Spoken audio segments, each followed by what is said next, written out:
Good morning. I'm Daryl Brugink, Executive Editor with No-Till Farmer, and I'd like to welcome you to today's webinar where we're going to learn about how you might accelerate the rise of organic matter in your farm soils and why that's important.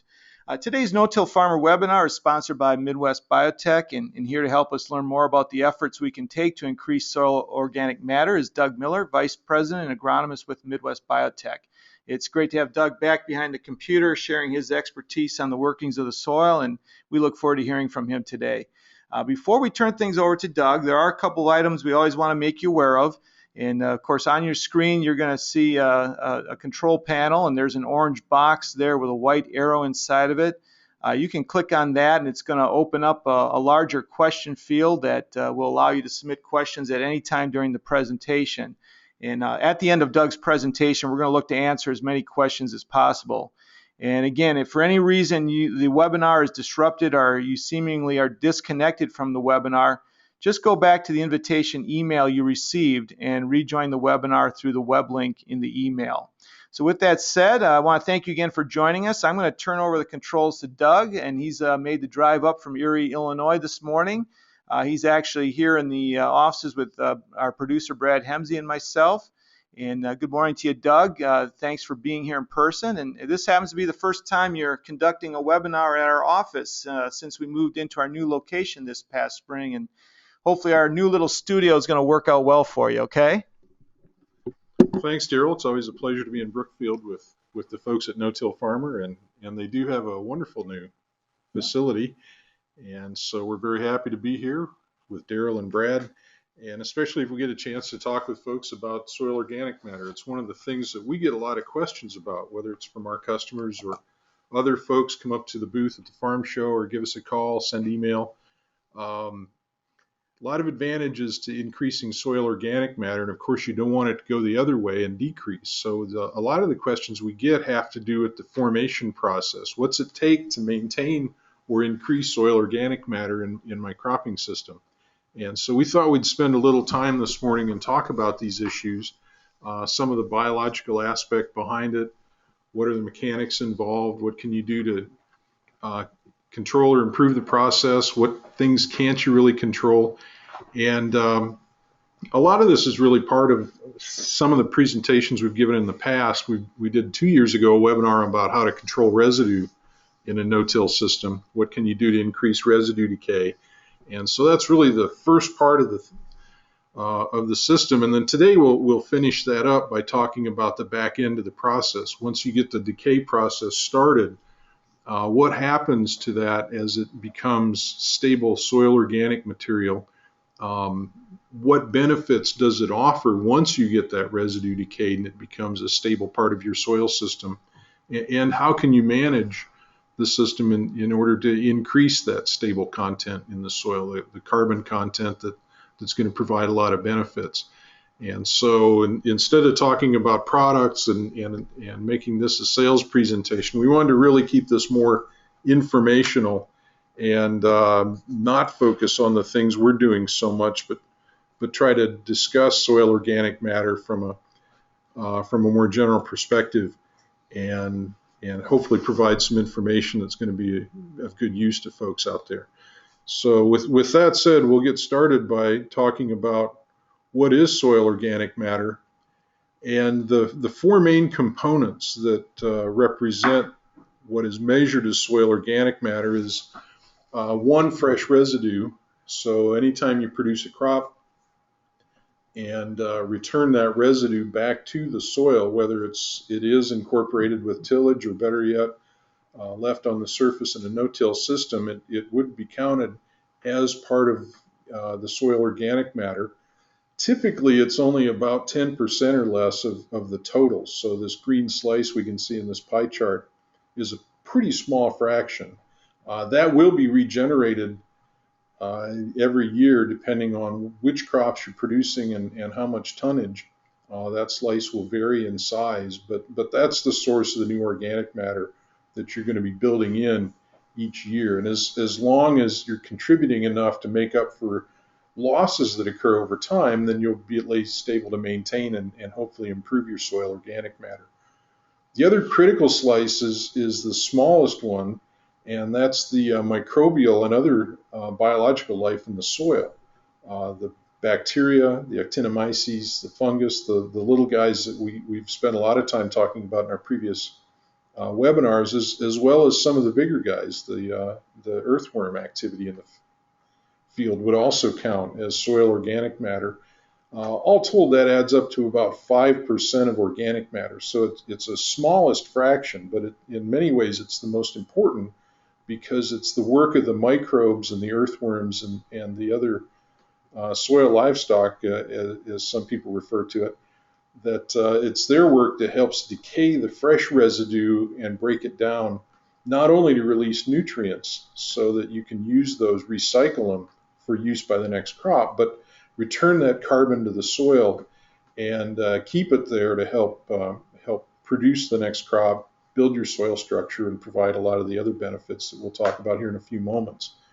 Once that residue does begin to break down and it's actively decaying, we count that as active soil organic material. It's easily decomposed, typically contains a fair amount of cellulose and hemicellulose.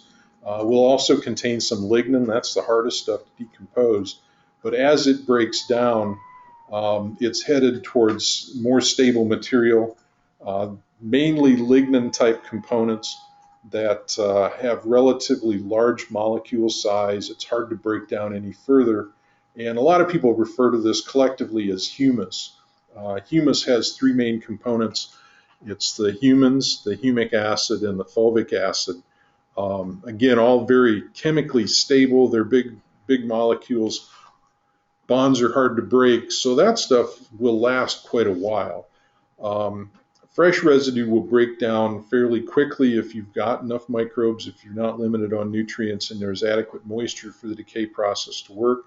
Again, we've talked a lot about this in some of our presentations in classrooms at the conferences and in our last residue webinar. Once you get that started, and again, it does depend on climate, nutrients, moisture, things like that, but you send it along its way to being decomposed. Most of it occurs pretty quickly, usually in a matter of months, but once it becomes reduced down to its more lignin type components and is on its way to becoming soil humus, those materials will last a very long time in the soil. And so many times over 100 years or more. So the humus in your soil right now was based on plants that were raised there decades ago. In fact, many decades, and in fact, in some cases, centuries ago. So it's a long, stable process, and it's that key component, the brown slice of the pie, that really contributes the most to the benefits of having soil organic matter. The active material that's decomposing yet represents somewhere between a third and about 45%, and the stable material, the humus components, represent about another third to 45%, and that leaves somewhere between 10 and 15% for fresh residues and the microbial component. A lot of people talk about carbon, and they treat soil organic matter as being the same as carbon, but as it turns out, only about 60% of soil organic matter is carbon. So there are lots of other compounds involved in both in the stable components, the humus, as well as the active material. The active material is going to contain some nitrogen and other things. As it's broken down, those are going to be released, but while it's still part of the active decay process, there are going to be these other elements. And so soil organic carbon is not really the same as soil organic matter. They're almost interchangeable, but it's only about 60% of your organic matter that's carbon. So they're not quite interchangeable. And so sometimes you'll see people make this distinction between soil organic carbon and soil organic matter. And that's the reason, is that there are other compounds, other elements involved in this critical part of the soil.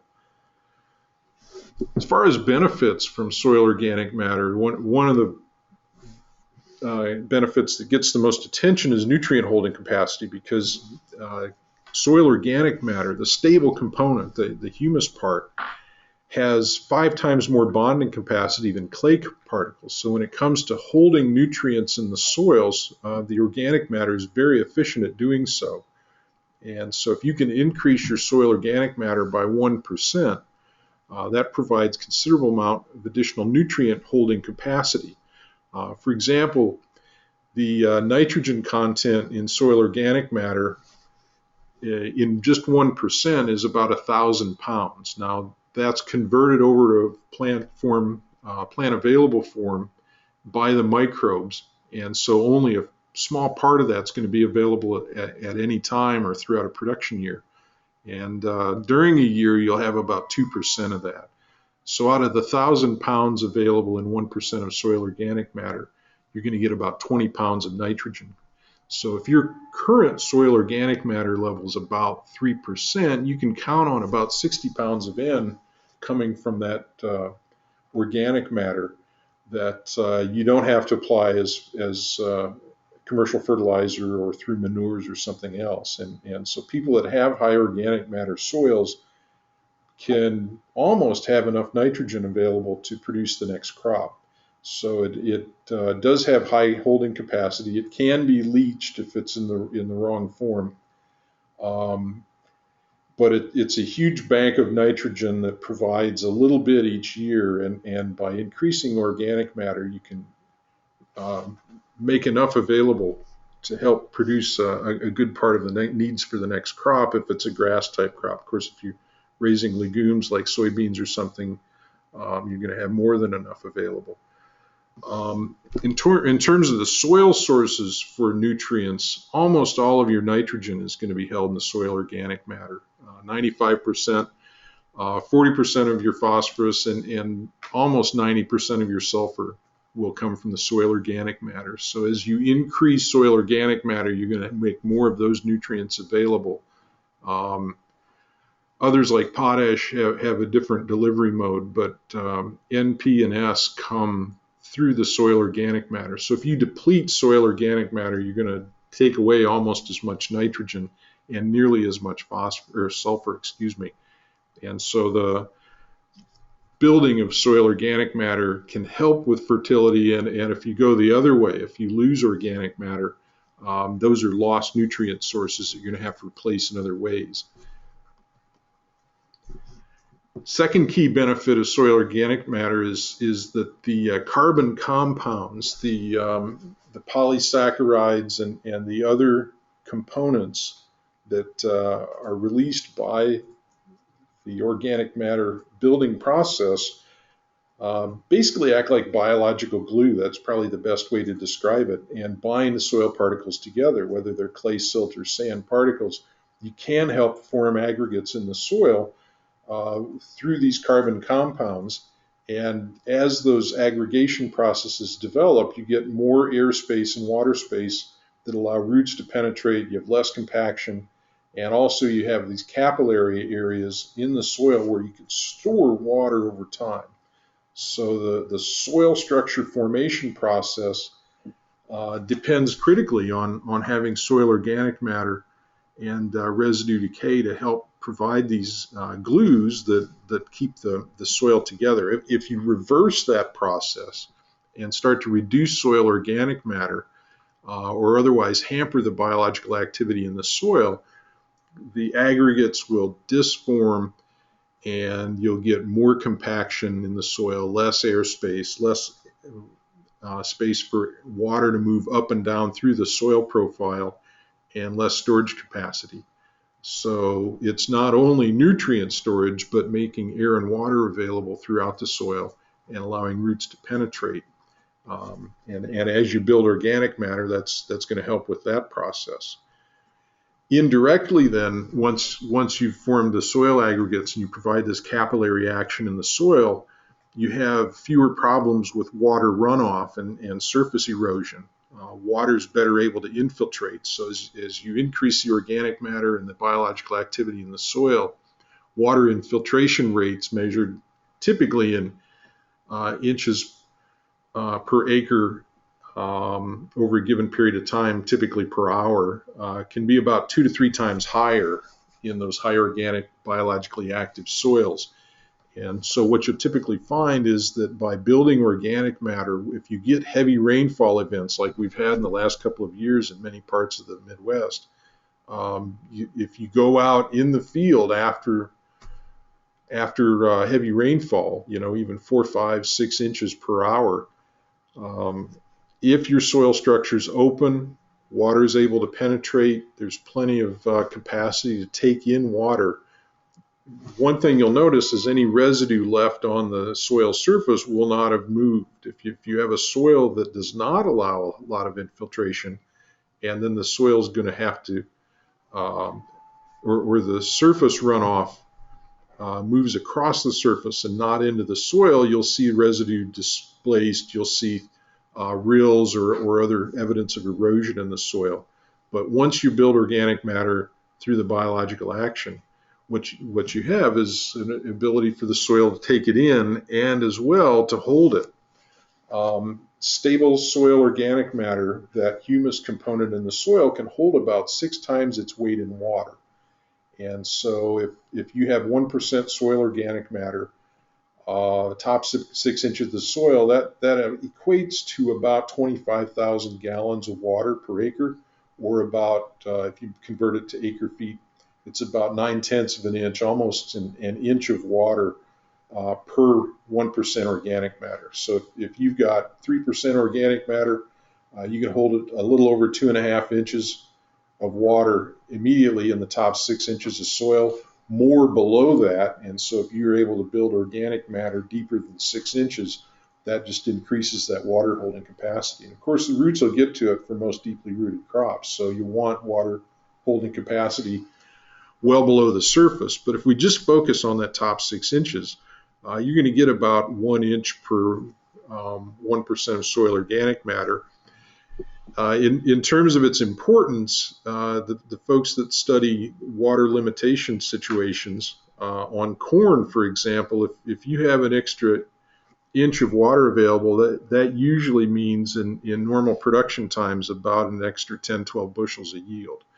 So by increasing organic matter from, say, 3 to 4% or even 2 to 3%, you're going to be able to store enough water to produce probably 10 or 12 bushels of corn normal year. You get into a drought situation, and I've seen estimates as high as about 40 bushel by having that extra inch available. So you not only make better use of rainfall, but if you're in an irrigation situation, you might be able to irrigate less and retain more of that water, not only because you're able to get it into the ground and then hold it in the organic matter, but you're going to have less respiration if you've got residue cover on top of the soil that helps reduce the loss through evaporation. And so the water resource, especially if you're very limited, you'll make better use of it and produce higher yields. And we've seen that in cases where people have had higher organic matter soils, and even in drought years. We've had dry spells last year, especially our area. Go back 2012, almost everybody was dry, and folks that had higher organic matter content ended up having better yields. They didn't have normal yields, but better than what some of the depleted soils had. And so you could think about the value of adding 1% organic matter. If you get into a dry time, it not only helps absorb rain when you get excess, but gets you through a tough time. Most corn plants at the peak of the season are using about 1/4 of an inch a day. So if you can keep that corn plant going by providing an additional inch or so of moisture at a key phase like tasseling, you might easily make up more than 10 or 12 bushels per acre. So it's managing water not only in excess situations, but also when you're short. Lots of other benefits of soil organic matter. Of course, we've got to feed the microbes. That's one thing we're all about and very interested in. And it's those organic compounds in the organic matter as it breaks down.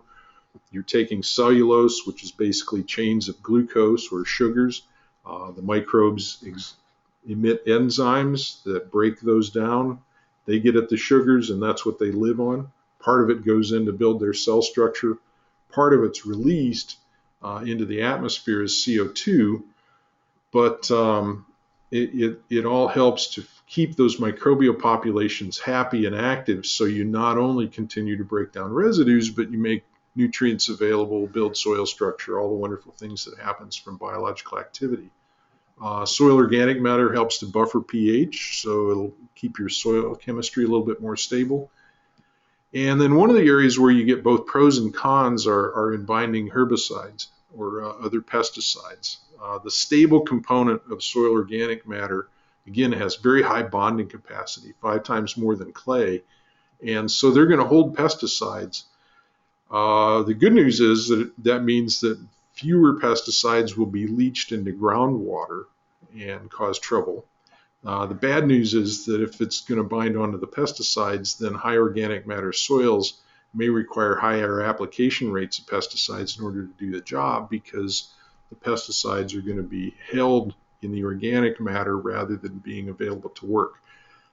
Again, it depends on the nature of action for the pesticide, the time window for its activity, and the amount of moisture and other things like that. But in high organic matter soils, you may have reduced performance. The other bad news is if you're putting on, say, a herbicide for corn, and it's held in the organic matter and it's got a fairly long half-life, you may have trouble with carryover to a bean crop or something else like that. So it's one thing you have to keep in mind. If you have higher organic matter, you may get carryover problems with things like pesticides that might cause problems with the next crop. So it's not all good with higher organic matter soils. There are a couple of downsides, and this case with pesticides represents one of the few disadvantages. But otherwise, there are lots of great things that can happen. The formation process, a lot of people describe as sort of burning wood in a fireplace or in an oven, running an engine, pumping water into a tank. I've heard a lot of different analogies.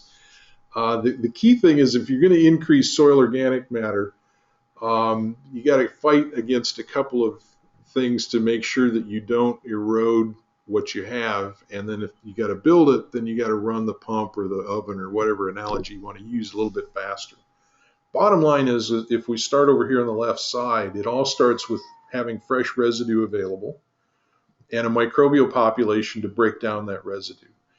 If you're short on either one, then your system's not going to operate at very high capacity, and you're going to probably deplete organic matter. So if you've done something to your soil to limit your microbial activity, high applications of the wrong sorts of fertilizers, very high applications of the wrong sorts of pesticides, if you've allowed your soil to become compacted, that limits microbial life because you've got less air and water movement through the soil. Also, if you're using crops that generate fairly small amounts of residue, or you're removing the residues, for example, in the case of corn silage, or if you're harvesting the residue and selling it off to a cellulosic ethanol plant or something like that. Removing those residues from the soil then takes away fuel for the fire. And you might find yourself in a situation where you're not having enough microbial activity or enough fresh material coming in to sustain organic matter, let alone build it. If you can get that process started and start breaking down the residues into active soil organic matter, and then it's further broken down into the stable components, the humus components, you still have a potential to lose it. One, through tillage, and we know that the tillage has a negative impact on even the stable parts of soil organic matter. The bucket can be leaky also through erosion.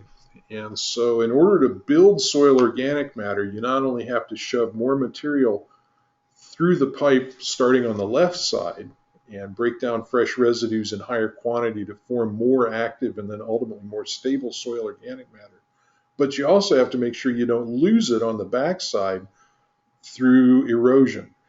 And at least when I was in college, they told us that about 80% of soil that's eroded ends up staying in the same field. So whether it's wind or water erosion, a lot of it will stay in the same field. It's not all lost, but once it's eroded, even if it doesn't move very far, you can burn off a fair amount of the stable soil organic matter. I've seen estimates as high as 20% that's then lost as CO2 and it's gone. So just disturbing the soil and moving it even a small area, even if it remains in the same field, that displacement keeps this keeps us from preserving all of that organic matter we've worked to build up, and the bucket's going to leak. So even if you're building residue in by adding new fresh material, you've got your microbes working for you, and the system's working good, you can actually deplete organic matter through erosion. So anything you can do to prevent erosion, whether it's cover crops or waterways or any of the other tools we know about to help preserve soil from erosion, whether it's wind or water sources, that's going to help preserve that soil organic matter. If you don't do some of those things and you have erosion, like I say, you can deplete up to about 20% of the stable amount within a year for that soil fraction that was eroded and displaced. So the formation process can be controlled either by shoving more stuff in and generating more actively decaying residue as we move from left to right, and also making sure that we don't leak stuff from the yellow box on the right side, either by excess tillage, erosion, or other things that we can do to our soils by farming them. A lot of factors influence the formation process.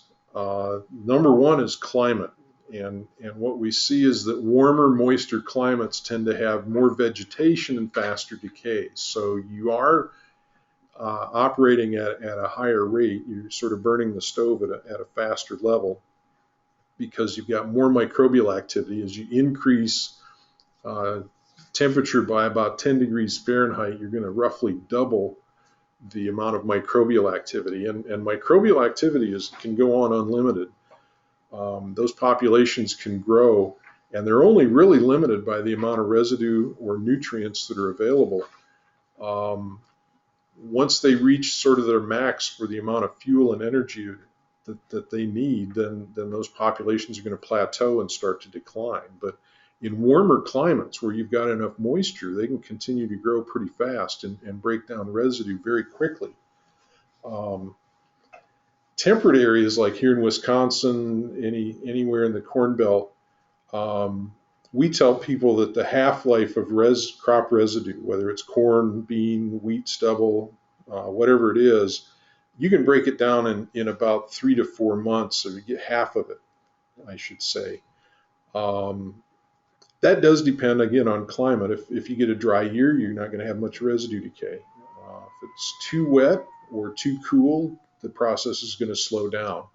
But sort of on average, you can break down about half of your corn stalks, for example, in a 3 to 4 month period, unless it is dead middle of winter or it's extremely dry. As you move south toward the southern U.S., Mexico, and then you get down into Central America, the equatorial regions, the tropical region, down in that area, you take the same amount of residue and decay it not in 3 or 4 months, but in 3 to 4 weeks, just because of the differences in heat and moisture that are available. And so as you move from the center of the Corn Belt here down to areas like Texas and the Carolinas and the southern United States, you tend to have less organic matter in the soil because you've got longer, warmer seasons throughout the year in which it can decay, and so it depletes faster than it does up north. And as you move down toward tropical areas, it's even going to decay even faster. The only advantage the tropical areas have is that they're going to produce more vegetation. It's going to be more or less year-round production, more tonnage per hectare, per acre, and so you're putting more stuff in on the left side of that process. But it is burning hotter. So you don't end up with that much more organic matter in a tropical soil than you do up here. It's just that you're running the process faster with more material. Anything you do that disturbs that process is going to cause trouble. So you take a tropical soil and you deforest it, or you remove a lot of the vegetation, till it, change the cropping system, and you can deplete a lot of organic matter in a very big hurry because of that faster decay process. Soil type matters. Clay particles will tend to bond on to some of those stable and still decaying active organic matter components and preserve them. So once you start to form clay colloids or aggregates, you'll get soil organic matter trapped in among them, and that basically preserves them. The microbes can't get to them, and so clay soils tend to have higher organic matter naturally. Sands are a trouble. We think of them as being a low organic matter soil, and they typically are. It's hard to find a sand that has higher than about 2% organic matter. Typically, and it surprises a lot of people, is that sands decay residue faster than clays because you don't have that bonding capacity to preserve it, and there's more airflow through a sandy soil that helps the residue decay faster. Typically, the limiting factors on sands where you run into decay issues on a sandy soil is, one, nutrient limitations. They don't have the same bonding capacity for nitrogen. You don't have as high organic matter.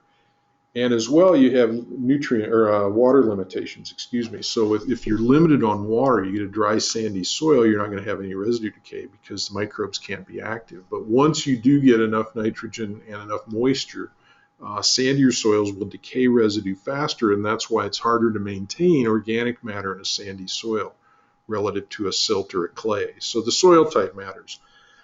Vegetation matters. I mentioned tropical areas. Whether you're talking about a temperate climate like the northern Corn Belt, tropical area, grassland vegetation is going to produce more organic matter than a forest land. The forest, of course, is going to drop leaves, but you're not regenerating the entire root system and the entire vegetative structure each year like you do on prairie grasses. So one of the things that we're blessed with relatively high organic matter soils in the Midwest is because of their prairie grass history. You go back to the time before they were settled and tilled, those prairie grasses had very deep root systems, 7-8 feet or more from what we're told. And they also produced a lot of vegetation. Stories about people crossing the prairies and they could only see if they were on top of a horse or a wagon. So you had vegetation that was 6, 7, 8 feet or more in height, and that was regenerated each year.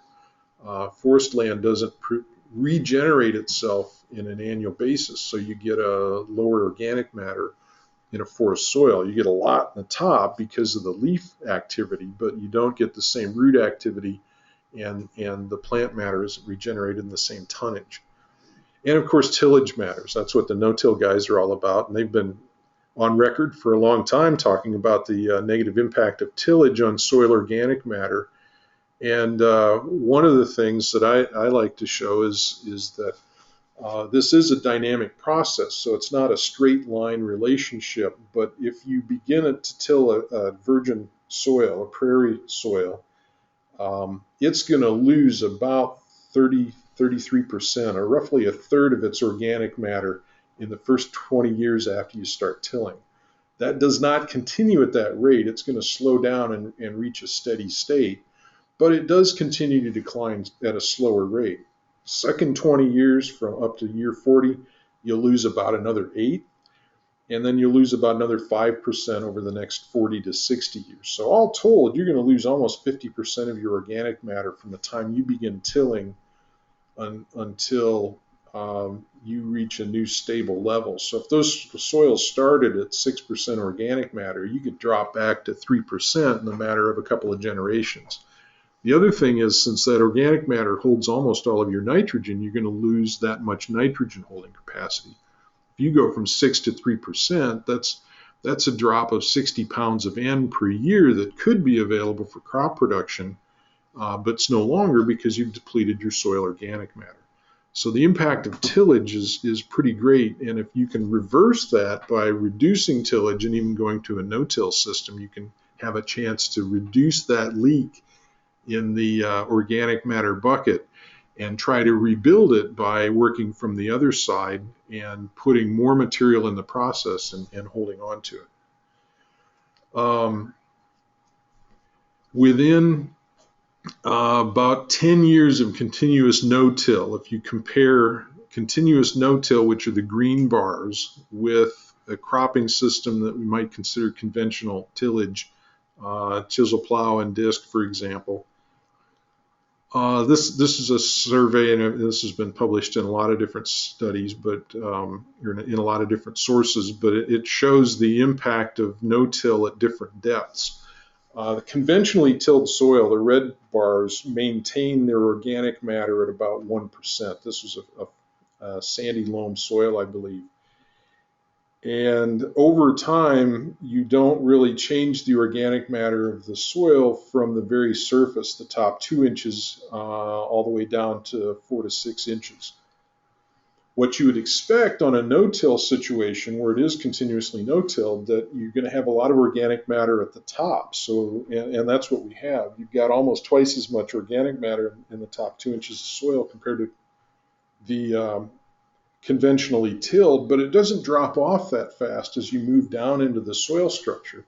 And at the 4 to 6 inch level, you still have about the same amount of organic matter as you do under tillage. And the reason for that is that those surface residues, as they decay, a lot of that organic matter is going to be drawn down into the soil, one, by earthworms. So if you've got worm activity, some of the worms will move vertically and displace that material from the top down into the soil structure.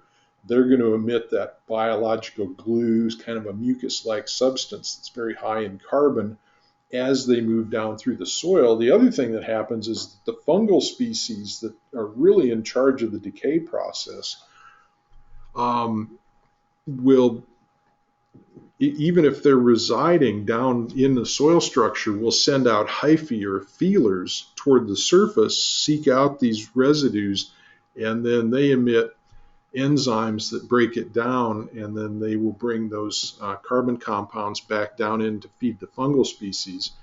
And so that material is deposited at lower levels by the fungal activity that occurs not where the residue's at, but well below it. So you can even maintain organic matter in a no-till situation if you've got enough biological activity coming from the little guys like the fungus and the bigger guys like the earthworms.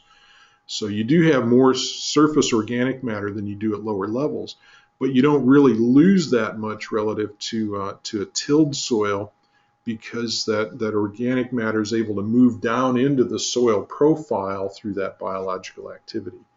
And so you're not really at a disadvantage with no-till at the lower depths. At the lower depths, you maintain a comparable level of organic matter, and you've got more on top, because that's where the residue starts, but it does move down. If we were to add 1% organic matter, what would that take? They tell us that if you take the top 6 inches of a soil across an entire acre, that weighs about 1,000 tons. And so 1% of that is going to be about 10 tons per acre. So what you would need to do to increase your soil organic matter is replace about 10 tons of material back into that soil as not only carbon, but the other components of the humus, the stable organic matter.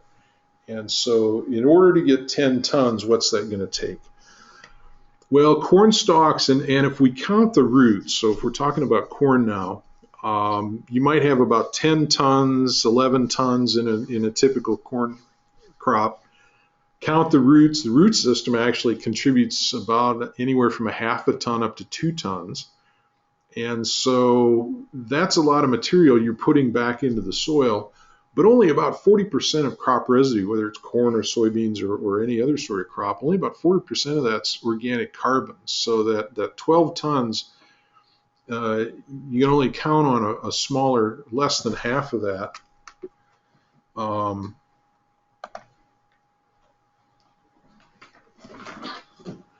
is being available. And then once it's decayed, somewhere between 2/3 and up to 85% of that carbon is lost as CO2. The microbes basically are belching it out into the atmosphere, and so it's lost to the soil. It enters the atmosphere.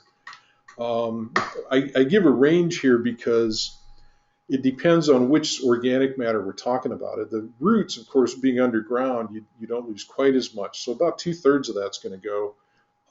Surface residues can be up to 85% loss. So it's only about 15 to maybe 35% of that carbon will be captured for entry into the soil organic matter.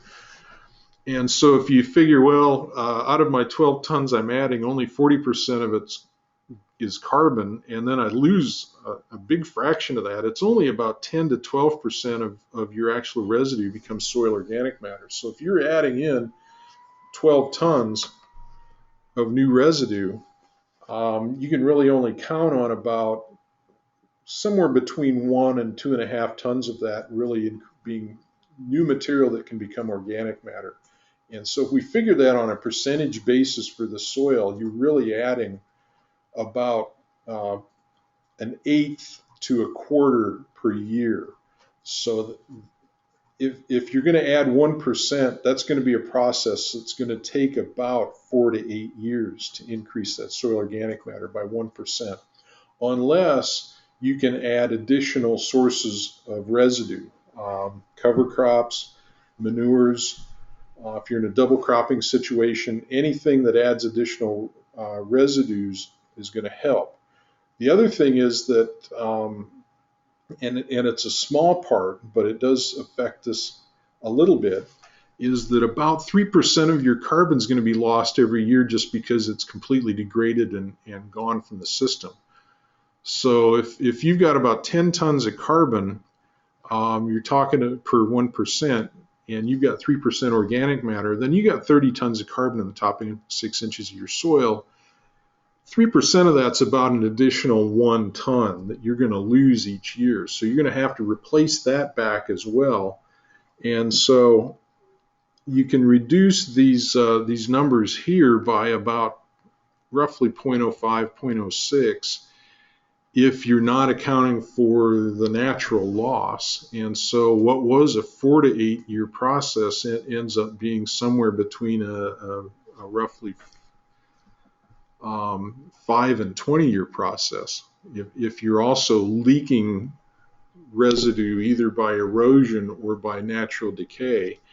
And so it takes even longer, and you'd need to add additional sources of carbon to the soil in order to keep from going backwards and then building this 1%. So it can take a while. Probably the maximum amount you could increase it at any one time would be about 0.5% per year. We've actually seen that in the field, and usually involves a variety of things, managing your microbes as well as using cover crops and other source of carbon to add back to the field in addition to the cash crops you're already producing.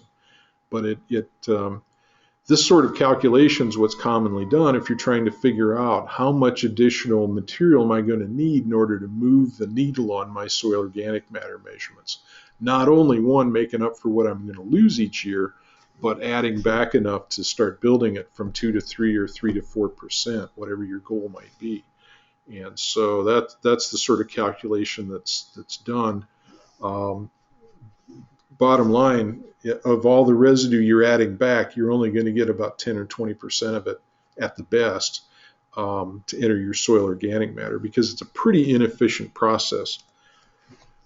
In addition to the residue, one thing we should point out, and we've talked about this in our residue discussions, previous webinar and some of the classrooms at the conferences. Not all residues are the same. They all do have about 40% carbon per ton, but their ability to break down depends on whether they're above or below ground, The above ground stuff typically is going to break down faster. The reason that below ground material, the root systems, break down slower is that they're composed of higher fraction of lignin. Corn roots have 4 times more lignin than the leaves and about 60% more lignin than the corn stalks. Roots have to be tough in order to get through the soil, and so they've got more lignin, more hard material. So they're going to break down at a slower rate. Carbon nitrogen ratio also matters. So the crop you're trying to decay depends, its quickness in decay is going to matter on how much carbon you've got relative to nitrogen. The microbes are after the carbon, but they also need nitrogen to build proteins and amino acids and other life essential chemicals.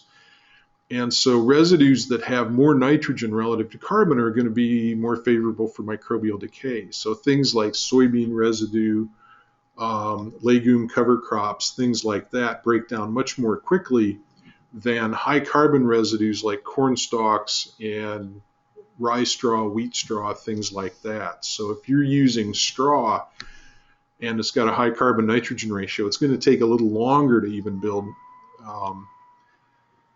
organic matter than if you're using things like legume residues.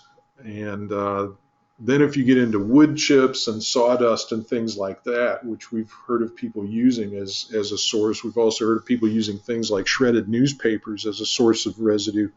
Those have a very high carbon nitrogen ratio, 400 or 500 to 1, which is extremely high. It's about 8 times higher than corn. That's going to take a real long time and a whole lot of nitrogen decay. So you can build your organic matter with those things. It's going to take a lot longer than standard crop residues. So the type of residue matters if you're going to add additional residue. Cover crops. And again, the root activity here is the most important. You're probably going to get as much tonnage out of the roots as you will above ground. Especially in cooler parts of the Midwest, you're not going to get a lot of above ground growth on a cover crop before things freeze up in the fall, unless you get lucky with a very long, early, warm fall. Spring growth is going to help, but it depends again on when you terminate the cover crop, how heavily it was seeded, how well it got started in the fall. But you can probably count on anywhere from a third to a half, maybe up to, for a really successful rye stand or some of the other lush cover crops that develop fairly deep root systems, you might have a ton to ton and a half just in the roots, and that'll help. A lot of people are using composts or food wastes. Chemical composition is important. How heavily decayed is it when you get it? Is there anything in there that's going to cause trouble for your microbes or tie up nutrients? And of course, the traditional way to build soil organic matter, in addition to returning residue to the field, is to use manure. A couple of things about manure. We typically use it for nutrient purposes. It can be used to build organic matter. It just is going to take longer than using crop residue. The key thing about manure is that it does vary in its organic matter content. Solid manures, whether you're talking about poultry litter or cattle manure, are going to be much better than liquid manures because you don't have all that additional liquid or water content. And so they're going to build soil organic matter faster. And it also depends on how old the animals were, what they were feeding on. Was it haylage? Was it silage? Was it green chop? What was the grain content? All sorts of things affect the organic matter content of manures. And as a rough rule of thumb, manure is the plant material in manure is beneficial because it's already been partly decomposed by the animals.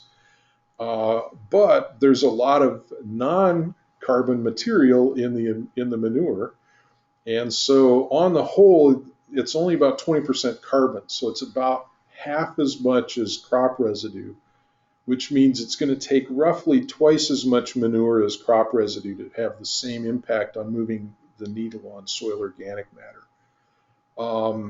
I've seen studies done of say, a dairy farm where you're removing almost all of the organic matter by chopping silage from a cornfield. All that's left is a little bit of the stalk, any of the below ground material, certainly less than 2 tons. That's not enough to maintain organic matter. And so the question was, how much additional manure do I have to apply? And if you're applying solid dairy manure, you're going to have to put on something like 15 to 20 wet tons per acre in order to get enough organic matter back into that soil to maintain organic matter levels and not fall backwards. If you're talking liquid manure, it's somewhere in the neighborhood of 8 to 20,000 gallons per acre. And that's a huge amount of manure. And at that point, you're applying way too many nutrients, and you're probably going to hamper the crop rather than helping it. So solid manures are generally much better than liquid manures. The content of the manure, whether the animals were bedded on straw, sawdust, wood shavings, that matters. How much of the bedding still is in there. There are a lot of factors. A lot of people don't really talk too much about manure because of all these other factors that influence it. So it really depends on the sort that you have available and how the animals were fed and all that sort of thing. But it's a pretty important source, and it can help supplement organic matter as well as your nutrient program, in addition to using cover crop or cash crop residues to help build organic matter. Some people have gone to using commercial or industrial sludges coming out of whether it's a community wastewater system or an industrial system. They can have a great source of nitrogen and other nutrients. It can also contain some organic matter, but you also have to know the source. There can be some heavy metals and things in those sludges that can cause more trouble than they're worth, and so you have to be careful about where you're getting it from. That said, I think we could go and spend a lot more time on this, but for the time available, that really hits sort of the mark, and I think we'll leave it at there, Daryl. The only last thing I wanted to mention was that presently we're offering our best prices of the year for our products. From September 1st to the 15th, we offer a 12% discount. And if you're registered for the webinar and you wanted to purchase some of our products, we'd extend that same discount through the end of October. So we'll typically, it's about a 3% discount late October, and we'll extend the full 12% to anybody that was registered to the webinar, and either a current customer or somebody new wants to give one of our Chandler products a try. Just for being here today and participating, we'll offer this extended discount through the end of next month for those folks. So I think that's all I've got to say, Daryl. All right, thank you very much, Doug. We're going to let Doug get set up here to look at a few questions that have been submitted. And certainly, if you still want to submit a question, you can do that online through the webinar, through the survey field that we talked about earlier this morning.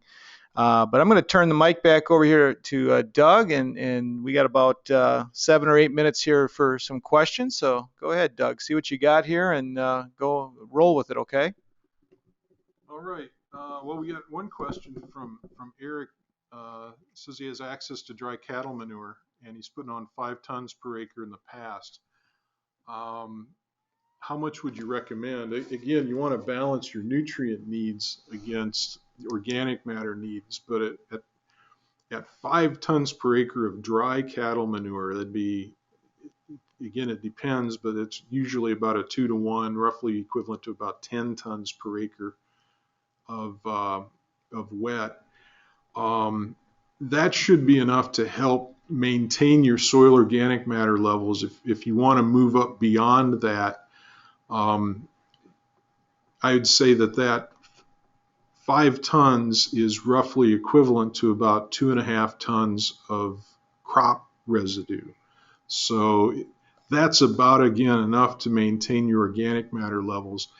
If you wanted to increase organic matter levels, you say your current level is about 0.8%, and if you wanted to move that up even 0.2%,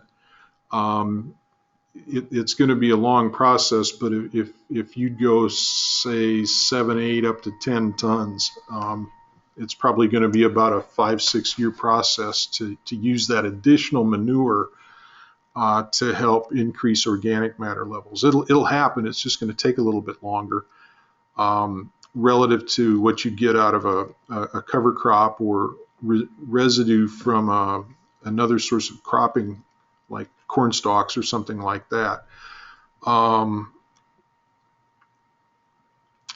Yeah, it really depends. And the other thing you want to balance is you want to make sure you don't over apply nitrogen or other things that are going to leach out of that manure. So you have to be a little bit careful about the amounts.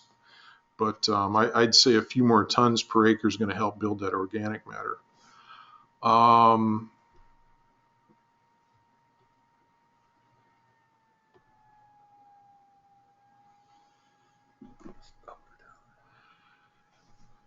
Let's see, question from Don about using cover crop mixes. Will this help increase soil organic matter than a simple 1 to 3 species mix? One thing about using multiple cover crop species is that it helps increase the biological diversity in your microbe populations. More different roots are going to serve different biological populations better. And so what we've seen is that you get more different types of microbes if you use more types of cover crops, or if you rotate cash crops. If you're not in a position where you can use cover crops, but you rotate cash crops. A lot of people aren't in that situation because of the economics of their local markets. But if you use multiple cover crops, that's going to help because you've got more biological activity that's going to help to break down those residues and form soil organic matter. So I would agree that using cover crop mixes should be beneficial for improving soil organic matter.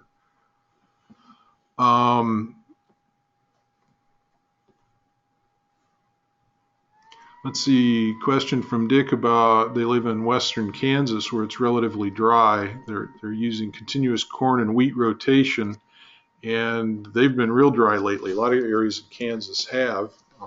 I know what you mean. We live in a relatively dry part of Illinois. The storms this year have all gone either north or south of us. And in our area, we're pretty sandy, so we've got naturally low organic matter levels. And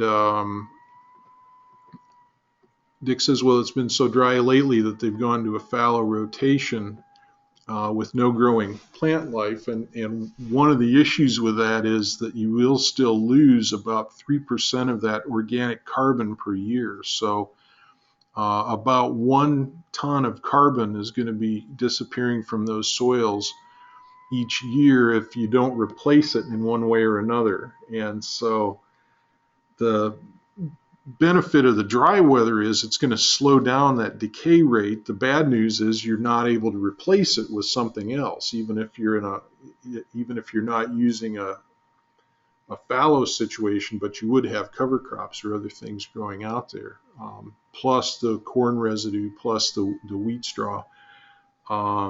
So one thing about a dry situation is it's basically going to preserve the status quo more or less like winter does. It just kills the microbial activity. So you don't gain by adding new residues. It does slow down the leakage from the bucket, but you still are going to lose some carbon through CO2 respiration and some other things that are going to occur.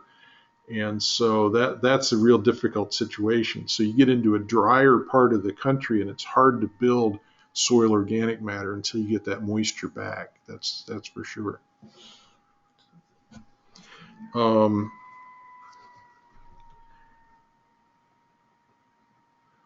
Somebody had asked ahead of time about chopping corn stalks, either using a stalk shredder or something like a corn head that would dice up the residue as you're moving through the field. One thing that we tell people about that is it does help with the decay process because it provides more entry points into the residue. And if you look at corn stalks, for example, as they decay, they typically start at those points where either the snapping roll has broken the stalk, or where if you go back later and it's chopped either by a corn head that has the attachment on it to cut the residue off, those become the point of entry for the fungal and the bacterial species involved in decay. And so if by enhancing that residue decay process, you should be able to build organic matter a little bit more quickly by converting that fresh residue, get it through that active residue decay and to the stable compounds, the humus, a little bit faster.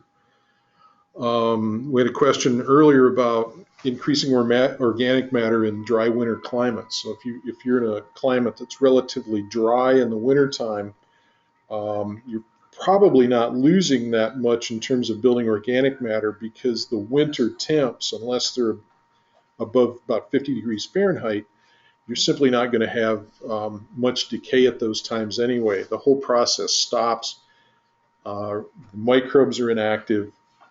And so the fact that it's a dry climate, as long as it's cool enough, that's going to more or less help preserve residue. Building and the decay process stops, the building process stops, and then once you return to warmer, wetter climate during your summer months, that's when all the activity is going to occur. So the fact that you've got a dry winter climate relative to a wetter one, there's not going to be much happening in either situation.